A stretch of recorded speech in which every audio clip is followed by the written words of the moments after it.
نشر نوبتی برنامه اطلاعاتی پیغام از تلویزیون سیمو منظور شماست. السلام علیکم. با مقصد اجرای امر پرزیدنت جمهوری تاجیکستان، نشست مطبوعاتی رئیس شهر پنجکند عبدالخالق خالقزاده با نمایندگان وسایط اخباری عامه برگزار گردید. در آغاز نشست مطبوعاتی با اشتراک رئیس شهر عبدالخالق خالقزاده، معاونان رئیس شهر پنجکند، مدیران شعبه و بخش‌های دستگاه رئیس شهر، راهبران واحدهای ساختاری، مقامات اجرایی حاکمیت دولتی شهر پنجکند و نمایندگان از رسانه‌های خبری مطالب اطلاعاتی درباره جنبست رشد اقتصادی و اجتماعی شهر پنجکند در سال 2024 و نقشه وظیفه‌ها برای سال 2025 پیشنهاد گردید. همزمان توسط اکران کلان تلویزیونی به اشتراکیان نشست مطبوعاتی دوام نیم ساعت دستاوردهای شهر و دهات پنجکند در سال 2024 بنیاد یک سلسله انشاءات جشنی به افتخار 35مین سالگرد استقلال دولتی جمهوری تاجیکستان و رشد ساحه‌های گوناگون خواجگی خلق نمایش داده شد. خبرنگاران با رئیس شهر پنجکند نخست درباره تامین برق و رعایت رژه محدودیت برق، گسترش تجارت بین شهر باستانی پنجکند و شهر و ناحیه‌های ولایت سمرقند، تعمیر طلب بودن مجلسگاه مؤسسه تحصیلات میانه عمومی رقم 25 شهرک سغدیان، تنبشوی در نزد بازار مرکزی، بی‌توجهی به ساحه باغ تاک‌پروری و کارکرد آن در فصل زمستان و تا به حال اصلاح نشدن کمبودی‌ها در سمت گذاشتن نام‌های غیر تاجیکی و دیگر مسائلی که امروز برای رشد شهر و دهات پنجکند ضرور بود سوال‌ها مطرح کردند. نمایندگان مسئول ساحه‌های دهدار و رئیس شهر عبدالخالق خالقزاده با سوال‌های خبرنگاران جواب‌های مشخص دادند. تاکید گردید که تامین و رژه برق برای شهر و دهات پنجکند در اساس مقررات شبکه‌های برقی شهر استرافشان مقرر شده است. رئیس شهر عبدالخالق خالقزاده اصرار داشت که جهت گسترش همکاری‌های گوناگون با شهر و ناحیه‌های ولایت سمرقند سال 2024 دو گروه کاری از شهر سمرقند و تومن ارگو دیده نموده برای وسعت همکاری‌ها یک سلسله شرطنامه‌ها بین صاحبکاران با امضا رسیدند. جهت تعمیر نمودن مجلسگاه مؤسسه تحصیلات میانه عمومی رقم 25 شهرک سغدیان، رئیس شهر مسئولین را وظیفه دار کرد و با مقصد پیشگیری از تنبشوی در نزد بازار مرکزی، رئیس شهر عبدالخالق خالقزاده اظهار داشت که ما برای با بیرون شهر کوچاندن بازار مرکزی تدبیرها را عملی می‌سازیم. عین زمان برای جدا نمودن قطعه‌های زمین با مقامات دهدار مکتوب‌ها ارسال شده است. وابسته به رعایت نشدن قانون جمهوری تاجیکستان درباره زبان دولتی جمهوری تاجیکستان و نصب نام‌های غیر تاجیکی در پیشنهاد مغازه، طرفخانه و دیگر مؤسسه‌های خدمت رسانی واقعا هم نگران کننده می باشد. رئیس شهر عبدالخالق خالقزاده تاکید نمود که ما در این سمت علاقه مسئولین را وظیفه دار کردیم و باید کمبودی‌ها پورا اصلاح شوند. خبرنگاران درباره تشکیل دکان و مغازه‌های خدمت رسانی در دو طرف شاهراه پنجکند عینی از خط مرز جمهوری ازبکستان تا قسمی برآمدگاه شهر پنجکند سوال‌ها دادند. رئیس شهر اطلاع داد که عین زمان در شهر پنجکند 26 شرکت‌های سیاحی فعالیت نموده. ما با مساعدت صاحبکاران تصمیم گرفتیم که در دو طرف شاهراه و موضع‌هایی که بیشتر سیاحان خارجی و داخلی به آن تشریف می‌آورند دکان‌ها، مؤسسه‌های خدمت رسانی را با امکانات‌های امروزه بنیادسازی. تاکید شد که دوام 3 سال آخر با مقصد رشد سیاحتی در موضع هفتگل 3 ماراتن هفتگل با اشتراک بیشتر از 200 نفر نمایندگان کشورهای خارجی گذرانده شد و در این سمت در سال 2025 در اساس دستور سفارش‌ها و نشاندادهای پیام اساسگذاری صلح و وحدت ملی پیشوای ملت پرزیدنت جمهوری تاجیکستان تدبیرهای مشخص عملی می‌شوند.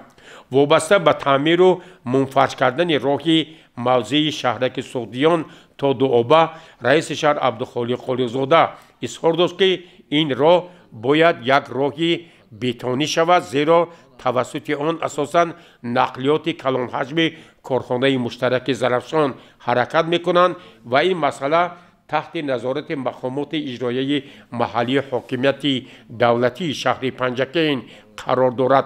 وابسته به وسیع نمودن کوچه های شهر پنجکین پیش از بنیاد بناهای بلند آشانه رئیس شهر عبدالخالق خالقزاده تاکید کرد که واقعاً باید از طرف معماران صاحبکاران به این مسئله توجه بیشتر ظاهر گردد. خبرنگاران درباره تامین آب نوشاکی و همزمان یک نوع به توجهی راهبران ساحه کشاورزی با کارکرد زمستانه باغ و تاکزارها که خیلی ضرور است اندیشه و ملاحظات خویش را بیان کردند. تاکید شد که واقعاً برای آبمانی یعنی یخابمانی به شاخدراری درختان و همزمان کارکرد آنها در فصل زمستان مسئولین وظیفه‌دار شدند. وابسته به تامین آب نوشاکی تاکید گردید که پس از پوره مورد استفاده قرار گرفتن شبکه نوی آبرسانی در اساس لایحه نو امکانات‌ها خیلی خوب می‌شوند. در این نشست مطبوعاتی خبرنگاران درباره تشکیل کارخانه کارکرد پوست و پشم و تشکیل جایهای نوی کاری برای مهاجرانی که از روسیه و دیگر کشورها به وطن برگشتند سوالها مطرح کردند. تاکید شد که در همکاری با صاحبکاران برای بنیاد کارخانه کارکرد پوست و پشم تدبیرها اندیشیده می شود و از روی اطلاع اگنتی مهنت مهاجرت و شغل اهالی شهر پنجکین سال 2024 به این نهاد 3705 نفر کارجویان مراجعت کردند که از این شماره برای 1029 نفر جایهای نوی کاری تأسیس داده شد. مورد ذکر است که در جریان این نشست مطبوعاتی در برابر با سوالهای خبرنگاران جواب دادن از طرف رئیس شهری پنجکین، اینچنین معاونان رئیس شهر پنجکین، مدیران شعبه و بخش‌ها، راهبران واحدهای ساختاری نیز سوالهای خبرنگاران را شرح و ایضاح دادند. رئیس شهر عبدالخالق خالقزاده در پایان نشست مطبوعاتی باری دیگر تاکید نمود که ما به نیرو و همکاری ها با کارمندان واسطه های اخبار عامه همیشه اطمینان کامل داریم و امید میکنیم که شما خبرنگاران برای انعکاس رویدادهای مهم شهر و دهاتی پنجکین، فعالیت مقامات اجرایی محلی حاکمیت دولتی شهر پنجکین، دعوت مردم به کارهای آبادانی و سازندگی، سبز و خرمگردانی، شرح و ایضاح پیام نوبتی پیشوای ملت پرزیدنت جمهوری تاجیکستان محترم امام علی رحمان به مجلس عالی جمهوری تاجیکستان وسعت کارها به افتخار 35مین سالگرد استقلال دولتی جمهوری تاجیکستان سهم خود را می‌گذارید. گزارش عباس همرازاده، خیام جورایف، شاه حسین صالحوف و شهباز قربانوف.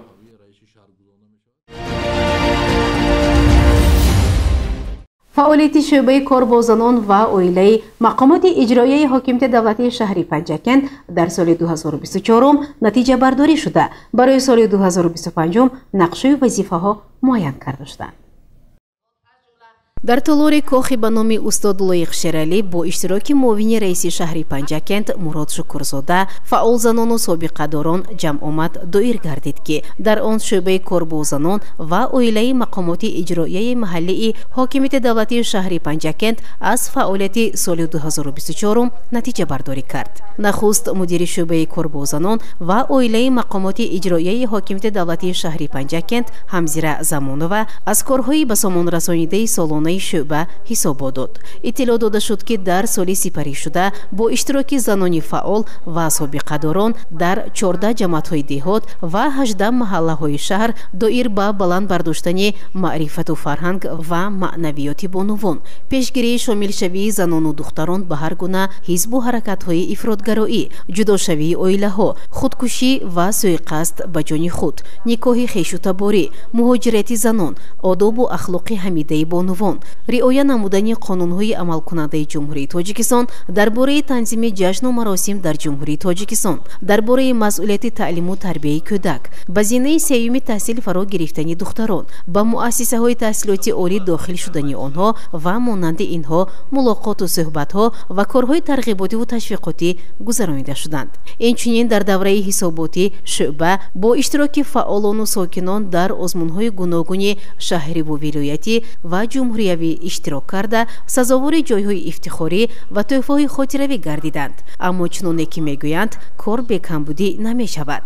Баробари дастовардҳо камбудиҳо низ дар фаъолияти шӯъбаи кор бо занон ва оила ба назар расид. Дар соли 2024 290 адад бекоршавии ақди никоҳ ба қайд гирифта шуд ки ин адад нисбат ба ҳамин давраи соли 2023 82 адад зиёд мебошад. Ба гуфти коршиносон, вақтҳои охир шаҳрвандон хоҳ дар дохил ва хоҳ аз хориҷи кишвар шахсан ва ё тариқи телефони мобилӣ ақди никоҳро бекор карда аз ҳам ҷудо мешаванд ки ин оқибати хуб надорад. Зеро баъзеи оилаҳо соҳиби фарзанд ҳастанд ва ин ба таълиму тарбия ва психологии кӯдак таъсири манфӣ мерасонад.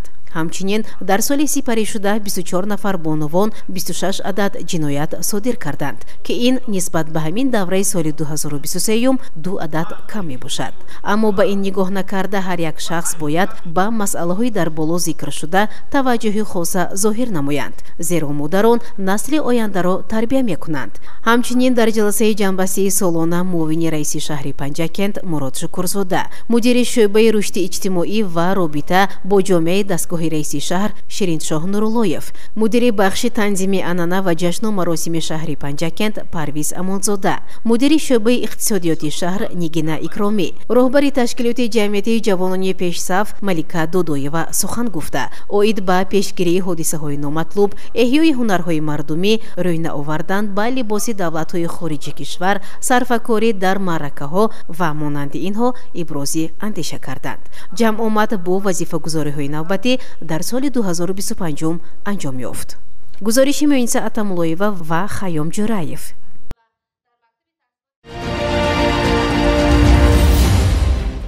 идомаи барнома. дар беморхонаи марказии шаҳри Панҷакент нишасти матбуотӣ роҳбарони соҳаҳои тандурустӣ доир гардида, онҳо ба саволҳои пешниҳодшуда роҷеъ ба фаъолияти муассисаҳои тандурустӣ дар самти ташхису табобати беморон ҷавобҳои мушаххас доданд. идомаи ин мавзӯъ дар гузориши дигари барнома. санаи 29 январ дар беморхонаи марказии шаҳри Панҷакент нишасти матбуотии соҳаи тандурустӣ баргузор гардид ки дар он сардухтурони беморхонаи марказӣ Умед Раҳимов, маркази саломатӣ Насим Бобоев ва сардухтури маркази санитарию эпидемиологии шаҳри Панҷакент Бурҳон Атохӯҷаев, намояндагони васоити ахбори уммаи шаҳрӣ ва ҷумҳуриявӣ иштирок намуданд. дар оғози нишасти матбуотӣ сардори беморхонаи марказӣ Умед Раҳимов барои ҳамкориҳои хубу пурсамар дар соли 2024 ба рӯзноманигорон миннатдорӣ баён кард. намояндагони васоити ахбори умма доир ба мавзӯъҳои норасоии табибон, сабабҳои ба хориҷи кишвар рафтани кормандони соҳа, шумораи муассисаҳои тиббӣ дар шаҳру деҳот, пешгирии фавти модар ва кӯдак, пешгирии маъюбшавии кӯдакон, фаъолияти таваллудхона, вазъи муассисаҳои тиббӣ, давоми соли равон нисбат ба чӣ қадар табибон парвандаҳои ҷиноятӣ кушода шудааст ва шикоят аз болои табибон асосан дар кадом самт аст, вазъи бемориҳои сироятӣ, назорати фурӯши маводҳои дорувории сахттаъсир, вазъи бемории вируси норасоии масунияти одам, ворид шудани таҷҳизоти муосир, ташхисҳои ройгон барои беморон, нархномаҳои озмоишгоҳҳо, вазъи соҳаи кадрӣ, пардохтҳои ғайринақдӣ дар муассисаҳои тандурустӣ ва дар умум ба саволҳои аз ҷониби рӯзноманигорон пешниҳод гардида масъулин посухҳои мушаххас гардониданд. нишасти матбуотӣ соҳаи тандурустӣ 1 соату 20 дақиқа идома ёфта, масъулин ба саволҳои пешниҳод гардида ҷавобҳои мушаххас пешниҳод намуд. гузориши Шоҳусейн Солеҳов, Ҷаҳонгир Толибӣ, махсус барои барномаи иттилоотии Пайғом. бо иштироки аъзои кумитаи иттифоқи касабаи корхонаи муштараки Зарафшон натиҷаҳои фаъолият дар соли 2024 таҳлилу баррасӣ гардид ва барои соли 2025 нақшаҳои мушаххас ба тасвиб расиданд. яке аз вазифаҳои асосии иттифоқҳои касаба мутобиқи қонунҳои амалкунандаи ҷумҳурии Тоҷикистон ҳимояи ҳуқуқи манфиатҳои синфи коргар дар шароити иқтисоди бозаргонӣ ба шумор меравад. дар ин раванд кумитаи иттифоқи касабаи корхонаи муштараки Зарафшон фаъолияти худро бо шарикони хориҷӣ, корпораtsияи саноати кӯҳии зиҷини ҷумҳурии мардумии Чин густариш бахшида, вобаста ба таъмини ҳуқуқҳои қонунии коргарон, фароҳам овардани шароитҳои мусоиди кору истироҳат, табобату фароғат тадбирҳои самарабахшро анҷом дод. натиҷаи ҷанбасти фаъолияти кумитаи иттифоқи касабаи корхонаи муштараки Зарафшон дар соли 2024 мушаххасу тасдиқ намудани нақшаи вазифаҳо барои соли 2025 зимни ҷаласаи васеъ бо ширкати аъзои кумита таҳлилу баррасӣ гардид. раиси кумитаи иттифоқи касаба Фатҳулло Рустамов зимни ироаи ҳисоботи солона ба ҳозирин аз ҷумла иттилоъ дод, ки давоми соли 2024 дар рушди истеҳсолоти саноатӣ 2800 нафар мутахассисону коргарон саҳми арзанда гузошта, аз 10 нафар коргарони корхона барои нишон додани маҳорати баланди техникӣ дар озмуни байналмилалӣ корпораtsияи чинии Зиҷин 4 нафар мақоми намоёнро ишғол намуда, бо иқдоми раиси кумитаи марказии иттифоқи касабаи Тоҷикметалл Абдулло Холиқов қадршиносӣ шуданд. соли сипаришуда 443 нафар коргарон ба фароғату табобат, 20 нафар мактаббачагон ба истироҳати тобистона фаро гирифта шуда, арафаи ҷашну итҳои расмӣ ба коргарон, собиқадорон, оилаҳои ниёзманд, беморону маъюбон кӯмакҳои моддию молиявӣ дастрас гардид. дар маҷлис намояндаи кумитаи марказии иттифоқи касабаи Тоҷикметалл дар минтақаи Зарафшон Фаромарз Рустамзода, аъзои кумита Юсуфов Шералӣ, Сиддиқов Ҳусниддин, Холиқов Истаммурод, Дӯстов Қурбон, Раҳмонқулова Мижгона фаъолияти кумитаи иттифоқи касабаро таҳти роҳбарии Фатҳулло Рустамов дар соли 2024 бо муваффақият, қаноатбахш ва самараовар арзёбӣ карданд. аъзои кумита пас аз баррасӣ нақшаи кории кумитаи иттифоқи касабаро барои соли 2025 тасдиқ намуда, пиромони ҳамаи масъалаҳои рӯзномаи маҷлис қарорҳо ба тасвиб расониданд.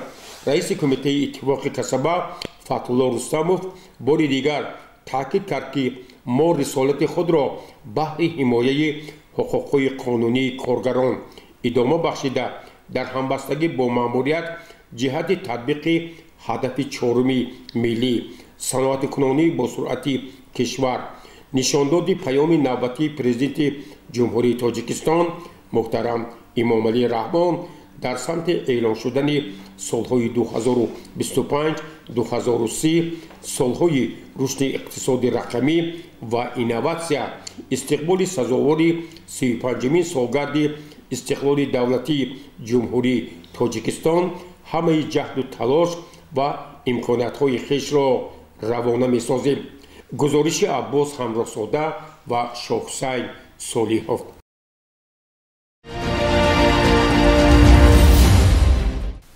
асосгузории сулҳу ваҳдати миллӣ пешвои миллат президенти ҷумҳурии Тоҷикистон муҳтарам Эмомалӣ Раҳмон зимни ироаи паёми навбатии худ ба Маҷлиси Олии Ҷумҳурии Тоҷикистон ба нақши таърихии Куруши Кабир баҳои сазовор дода изҳор доштанд, ки санадҳо барои таҷлили 2550-солагии ин шахсияти бузург ба созмони ЮНЕСКО пешниҳод карда шавад. 10 декабри соли 1948 эъломияи ҳуқуқи башар дар иҷлосии сеюми Созмони Милали Муттаҳид зери рамзи 2200А қабул карда шудааст.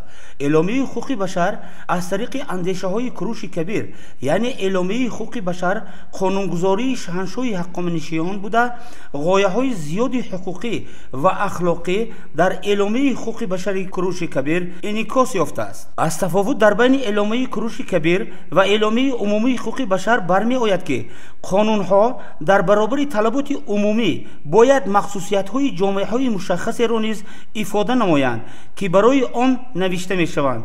Бо истиснои эъломияи умумии ҳуқуқи башар ва асноди дигари ҳуқуқи байналмилалие, ки дар замони мо барои давлатҳои аъзо аз тарафи Созмони Милали Муттаҳид ва созмонҳои дигари байналмилалӣ навишта ва қабул карда шудааст, бояд гуфт ки қабули қонунҳо ва санадҳои дигари байналмилалӣ ва минтақавии ҳуқуқию меъёрии замони мо дар шак ва усулҳои дастаҷамона намояндагони давлатҳои аъзои созмон сурат мегирад ва аз тасдиқу ба қайдгирӣ дар мақомоти қонунгузор мегузаранд. дар баробари ин Созмони Милали Муттаҳид тасмим мегирад ки эъломияи умумии ҳуқуқи башар ҳамчун хиради дастаҷамонаи ҷомеаи тараққиқоҳу башардӯсти ҷаҳонӣ таҳия ва қабул карда шавад. дар он на танҳо ғояҳои башардӯстонаи муқобилони ҷанг, балки ғояҳои хиратмандона ва абадзиндаи Куруши Кабир оид ба ҳифзи ҳуқуқи башар низ инъикос гардидаанд.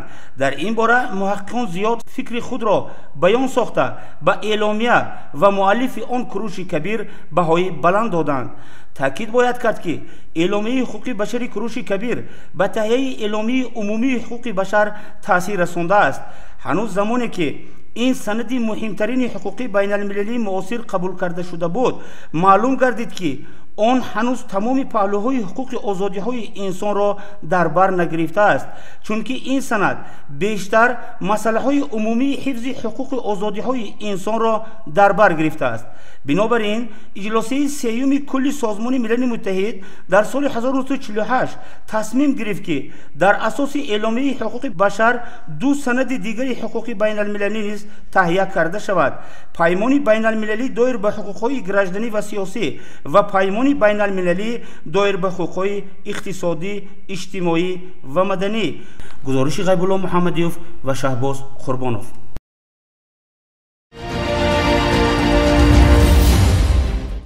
бинандагони азиз, дар ҳамин ҷо барномаи иттилоотии пайғом ба поён мерасад. барои ҳар яки шумо саломатиро хоҳонем. хайр, шоду пирӯз бошед.